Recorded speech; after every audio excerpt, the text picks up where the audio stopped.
tucked into this, but I am here. I'm going to do the Wellness Wednesday today.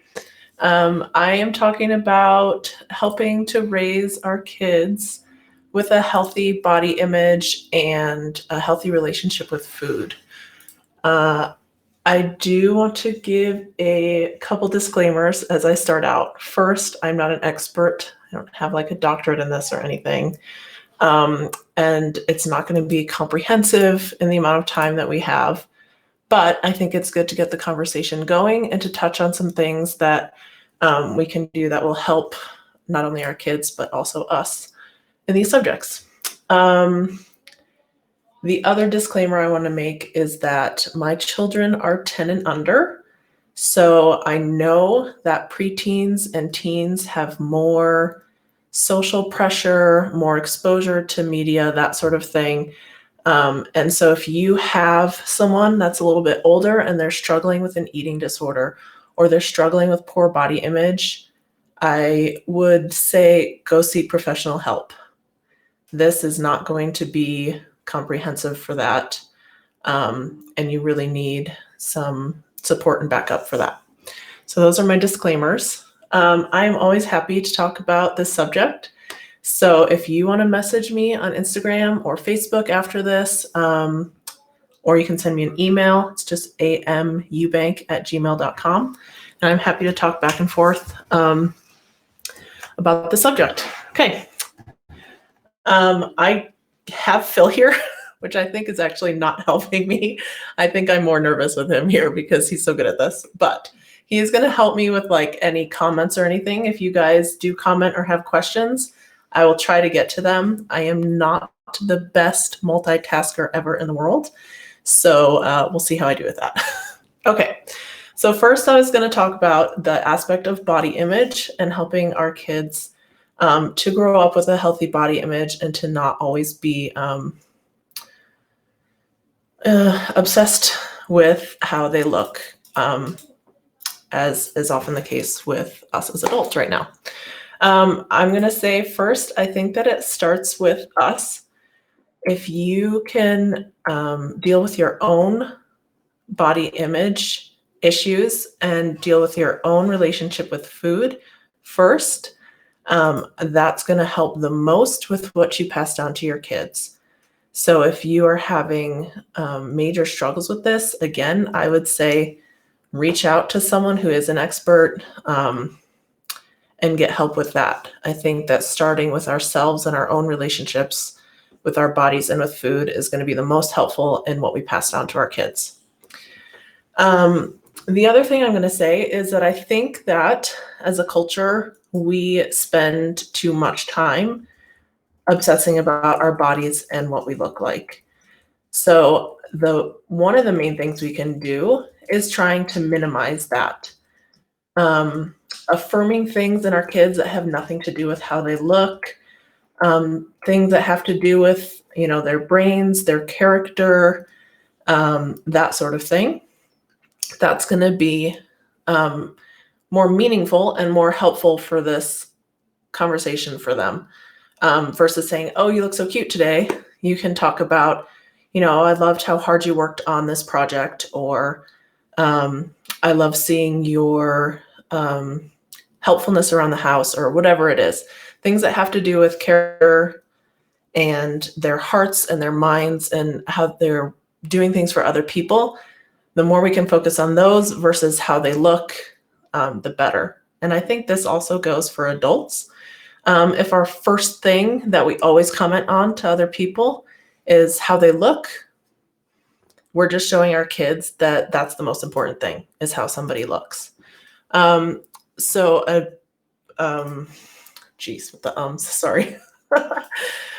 The main, what's the category? The main category of this is going to be weight. I used to focus on weight a lot. I have since, with trying to heal my relationship with my body and with food, pretty much gotten rid of the scale. I found that every time I got on the scale, it just made me feel worse, whether it was a good number, according to what I thought, or not. I just felt worse either way. So do with that what you will. But I think that not focusing on weight for us, and especially not for our children, is going to be one of the most important things that we can do. Let's see. Sorry. I have my notes here and I'm like going off track and then trying to come back and rein it in. There are a lot of factors outside of health or outside of our bodies and how much we weigh that indicate health, and that are even a better indication of health than a weight is. So trying not to make that such a huge thing, not only for us, but also for our kids. Another thing with body image is going to be exercise. Exercise is obviously very important for our bodies. It's helpful in many, many ways, but the relationship that we have often is that exercise is immediately linked to weight. We exercise because we want to lose weight, or we exercise because we think we need to burn off this food. Having that as our focus for exercise is just not going to lead to a healthy relationship with exercise or with our bodies. Because again, it's focusing on how we look. So instead of that, if we focus on exercise, or I like to call it movement, just because exercise a lot of times has a negative connotation for people now, simply because they think of it as like a punishment or something you have to do, even though you hate it. So not the end of the world. I call it both exercise and movement, but sometimes movement is a more neutral term.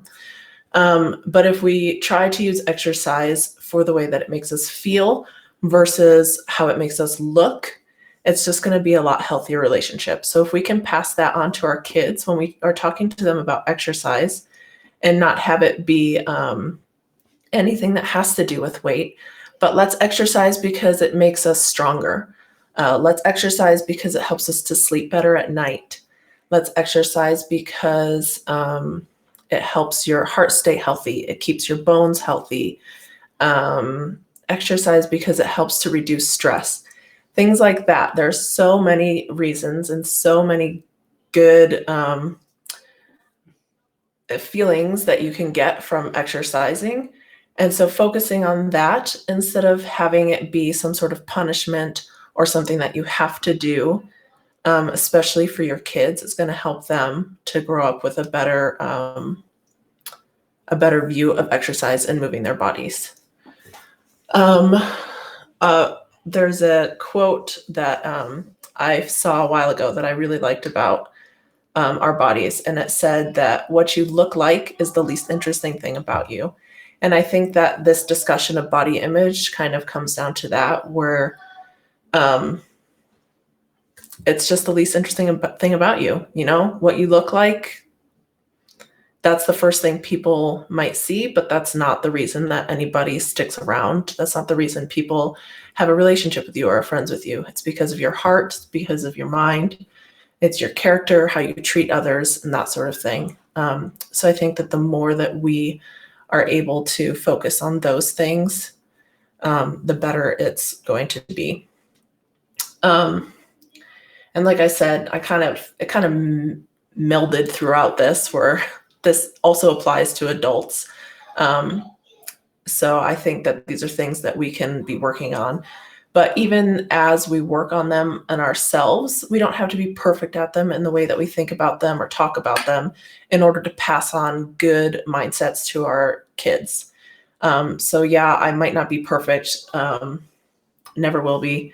Sometimes I'm going to exercise because I feel bloated and I think that I should lose weight. We should be working on that mindset and trying to get rid of it. But even if that's still there, it doesn't mean we can't pass on better mindsets to our children. My gosh, I'm like, okay, it's hot in here. Okay.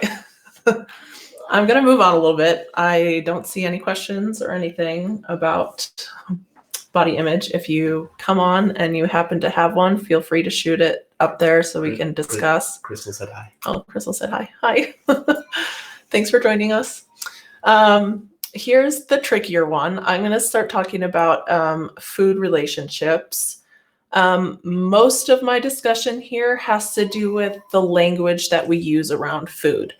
Food is very ingrained in us, the way that we talk about food, the way that we feel about food.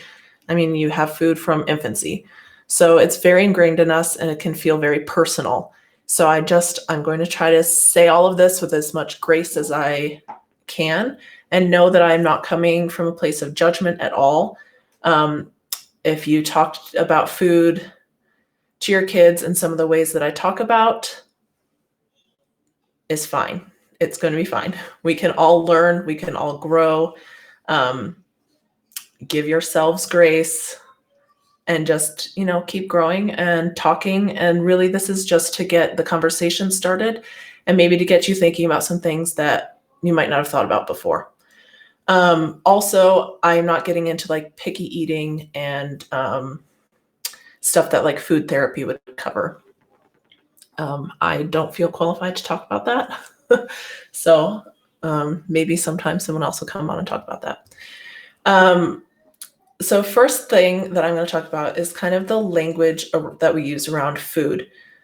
And this one is very important and it's very difficult. Once you start noticing it, you'll see it literally everywhere. What we want to try to do is to not label food as being good or bad. And you'll hear it all the time. This cake is bad for me. Oh, I did so good today. I ate a salad. Even terms like junk food, or really even terms like healthy and unhealthy, are all terms that make food good or bad, which creates shame and guilt around certain foods. And that's not what we want for our relationship with food.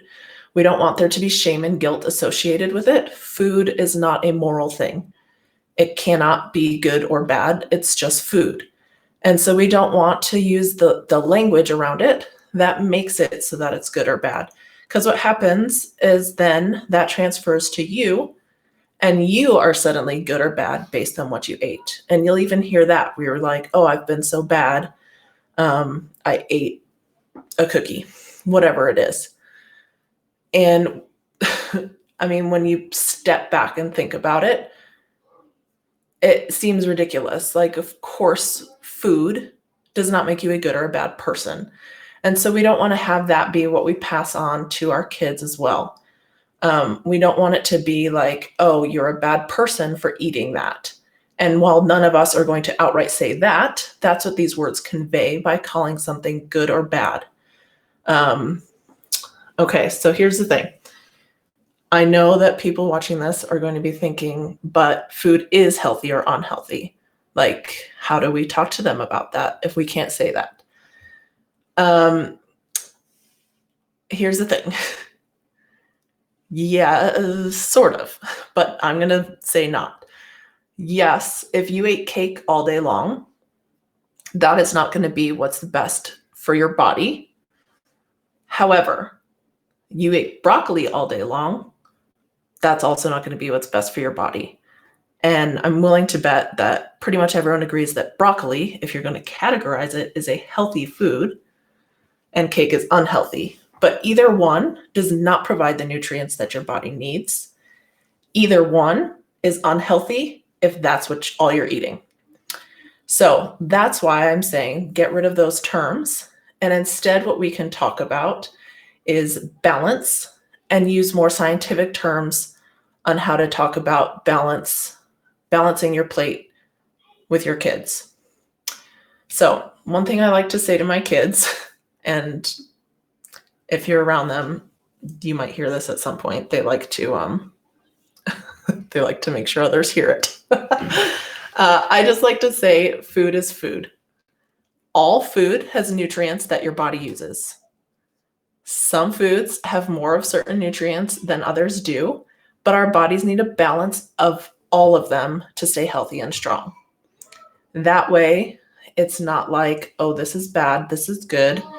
You're simply saying, hey, we need a balance. We need to have all types of food in order to stay healthy and strong and feel our best. So here's what that looks like for us and our family. And I think this is a good way to talk about food without using moral terms around it. I talk to my kids about the different types of food. I talk to them about protein and carbs and fat. We can talk about which one is which. I also kind of put fruits and veggies as their own category. They are carbs, but I like to have them as something that gets included in each meal. So what we do is we can talk about, hey, chicken is a protein and whatever. And that way we're just categorizing. Rice is a carb. Peanut butter is a balance of protein and fat. And then you can talk about what those different things do for your body. So carbs give you energy. You need them to have energy throughout your day. Protein helps to make you strong, helps your muscles grow, and it helps keep you satisfied until the next meal. Fat helps you absorb vitamins, and it helps build your immune system. So things like that kids can understand, but that helps them see that we need all of these things and not just one category. And that way, we can work on balance and balancing our plates and balancing our meals without saying like, oh no, you can't have that, it's too much sugar, or oh no, you don't want that, it's whatever we say. I can't think of something else. Too much sugar is all that comes to mind. So anyway, I'll give you an example of kind of how this plays out in our home. Leo is my snacker. He likes to just eat all day long. So let's say Leo comes to me and he asks for pretzels and fruit snacks, which are like two of his favorite things. I can be like, okay, cool. Those are both carbs. So what protein should we add to that? And in our home, we've had enough discussion around what is a protein that he generally knows, but I can start listing off things, be like, do you want Greek yogurt or, chicken or, lunch meat or peanut butter or some cheese, eggs. I'll list those off and be like, all of those have protein. Like, which one should we add to this meal? And that way it's helping them to see how to balance their own meals and their own plates without making it a huge deal and without categorizing foods as like good or bad. Another thing too is, just giving them a couple choices. Let's say he picks, pretzels and fruit snacks, and then he's like adds in some eggs. Cool. Then if I want a fruit or vegetable added, I can be like, do you want raspberries or carrots with that? He picks it, goes on his plate, done. So that way we're not just like harping on them all the time about, eating fruits and vegetables, what to add, whatever. It's just saying like, these are your options. The parents are still in charge, of what to eat and when to eat the food. So I'm not saying like give them a free for all and that they can eat whatever they want because there's no bad foods. However, helping them to learn to have this balance on their plate is going to be helpful for them now and in the future. And it uses all neutral language around food. Carbs, fats, proteins, none of them are good or bad. Your body needs them all. Your body uses them for different functions. And so this is how, we try to balance our plates. The last part of this I'm going to talk about is a little trickier. It's talking about things like desserts, candies, sweets, whatever. One of the easier ways to do this is to kind of have it not scheduled, but like you have a plan for when a dessert will happen or when candy will happen, whatever that is. So if they say like, hey, I want a cupcake right now, and it's, 9 a.m, you're not comfortable with that. They haven't had their protein and stuff yet for the day. It'll lead to a crash a little later, whatever it is. Instead of saying, no, you can't have the cupcake, it's too much sugar, or no, you can't have a cupcake, it's bad for you. You can say, no, we're not having cupcakes right now, but we can have one tonight after dinner. That way you're not vilifying the food, and they know that it's available at some point. I'm not going to say that your kids will not argue with you over this or that they'll just be like, okay, mom, and like run away happily. But the more you do it, the better they will get at receiving that. And if they don't, you're still the parent. So you can just stick to your guns and say it's after dinner or not at all. And that is just a way of doing it and handling it without making them in charge of it, and also without using labels that make it a good or a bad food. The other thing with those is I'm going to talk a little bit about not completely limiting or restricting a food category. I know that there might be several families that do this. I just want to throw out there that if you think about any time that you have restricted something for yourself or made it off limits, what does that do to you? It makes you want it more, and it makes it so that when you do finally have it, you have a lot of it. If you think about a time you've ever done like I'm going to go 2 weeks without sugar or whatever it is, you're thinking about it that whole 2 weeks. And then when you finally do allow yourself to have it, you more than likely will binge on it. So that kind of a restriction in relationship with food generally leads to an unhealthy relationship with that food. Makes it so that you're more likely to binge. It makes it so you're more likely to be obsessed about it. So the same thing happens with children. If you don't ever allow something, they're going to be obsessed with it. Now, obviously, there are things like allergies, and that has to be obviously a strong stance of you can't have this.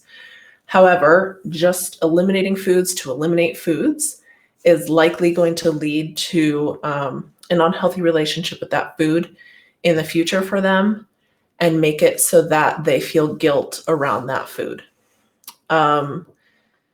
So if things are available more regularly, then the novelty of it is gone. It's not going to be such a big deal. I'm going to, at the end of this, put some accounts that I like to follow on Instagram. One of the accounts is called Kids Eat in Color, and she talks about this subject very often, about how to include desserts or candy or whatever in your kids' meals without making a big deal of it and without vilifying the food. So I will include at the end in the comments all of the accounts that I like to follow for this. Most of them are like doctors in their area of expertise. So they're clearly more qualified than I am. And I'd love if you follow them and see what they have to say on things like this. But yeah, as far as the, candy, ice cream, whatever, calling them like a treat, or making it this huge deal whenever you have it, or making it so that you can't ever have it, just generally makes the problem worse. The other day, let's see, we went to a birthday party and Maisie was there. It was in the morning. They had ice cream. And because I've been doing this for a little while, Maisie is kind of used to, how we do this as a family at home. So anyway, the ice cream's there, and I was like, hey, do you want ice cream? And she was able to say like, no, I don't feel like it now, knowing that at some point in her life, ice cream is available again. It's not like a restriction that is never allowed. And so she had to have it right then and have as much as she could. It gave her the freedom to be like, I don't feel like it right now. I'll have it another time. And that's kind of the relationship that we're aiming for with desserts and treats, not only for our kids, but also for us. It would be like, hey, if I have one cookie, I'm satisfied because I know I can have it later as well. And it's not like the last time I'm going to see this for a month. When we do that, that's what tends to make it so that we have a hard time controlling ourselves, for lack of a better word, around a food. We tend to binge if we have restricted it. Okay, so that was a lot for that subject. But those are kind of the main areas as far as food relationship goes that I wanted to discuss, was just trying not to be restrictive and put things off limits. And then also trying to not use terms and labels for food that are moral in nature, making it good or bad. So anyway, hope that was helpful. I will, like I said, put stuff at the end I'll put accounts that I like to follow. They're all on Instagram. I'm positive that some of them are on Facebook. I don't use them. I don't use Facebook as often as Instagram. So probably if you search them on Facebook, they might be there as well. But I know, that last one, Balance 365, needs to have life at the end of it. Anyway. But I know that these ones have really good information on both of these subjects. So anyway, there are, I don't think, any comments. I don't know if that's a good or bad thing. Either you guys hated this or I was super comprehensive. So anyway, thanks for joining in. You can still ask questions after. I'll try to come back and check and answer any if I see any. But that was what I had on the subject. So thank you for joining me. Thank you for putting up with my inability to do Facebook Lives very well. Do you want to read Crystal's comment here? Oh, I have a comment. Okay. Said, I can't believe never heard of the plate balancing method. And then it continues right here. Do you have any fun suggestions? Okay. Yes. I can't believe I've never heard of the plate balancing method. Do you have any fun suggestions for 10-year-old interested in cooking and baking and coming up with his own recipes? Oh man, I have one of those. My 10-year-old loves cooking and baking. I am not the funnest of moms as far as making messes and stuff go. So I have issues sometimes with letting kids in the kitchen, but I am trying to do better at that. Honestly, I mean, at 10, he can do a lot more than I would have thought he could. Like, he's making himself full meals at this point. I'm trying to think. I have a couple kids' cookbooks that he likes to like flip through and do, but really what I think has been more helpful is just asking him to come into the kitchen and help me with whatever I'm making for that meal. And especially in the beginning, I did easier things, like he'd come in and help more for lunch things like mac and cheese. He loves making breakfast things, anything with eggs, scrambling them, frying them, baking them in the oven. He's big on that. So I feel like I don't have crazy good suggestions on this, but getting their own like cookbook has been fun for him to flip through, and then having him come in with me in the kitchen and including him in what we're talking about. And even with that, you can talk about, hey, this is a protein. Hey, this is a carb. What fat can we add to this to balance out our, meal or whatever? And it's just a good time to talk about food without making it a good or a bad thing. Hope that helped at all. Annie said it's very helpful. Annie. Hi, Annie. Thank you. So did Beth. Oh, yay. Thanks, Beth. All right. Thanks for coming, guys. Let me know if you have more questions. I'll, like I said, come back and try to answer them. And it was good to see everybody. Bye.